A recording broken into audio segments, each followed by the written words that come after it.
बेचवा हो देशवा में। जनता की आवाज में आप सभी दोस्तों का स्वागत है। आप भी अगर नेहा सिंह राठौर का गाना सुनना चाहते हैं तो हमारे चैनल को लाइक और सब्सक्राइब करिए। नेहा सिंह राठौर फिर मोदी सरकार पर अपना शिकंज कसती हुई नजर आई। जो 15 लाख का वादा किए थे नरेंद्र मोदी, वो अपने वादा से मुकर रहे हैं। अब 2024 में चुनाव है और आप भी एगो आइल देश बेचवा हो देशवा में, बन के घुसल बा फकीरावा के भेसवा में, बन के घुसल बा फकीरावा के भेसवा में।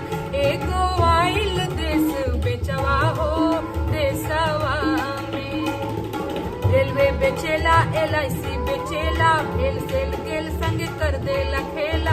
रेलवे बेचेला, LIC बेचेला, भेल सेल गेल संग कर देला खेला। BSNL के देलस आहुति रिलायंसवा में, BSNL के देलस आहुति रिलायंसवा में।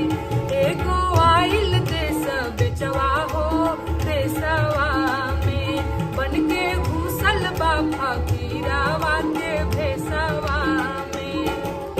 IPL साल भर सबके देखवलस, देश भर के ई जुआरी बनवलस।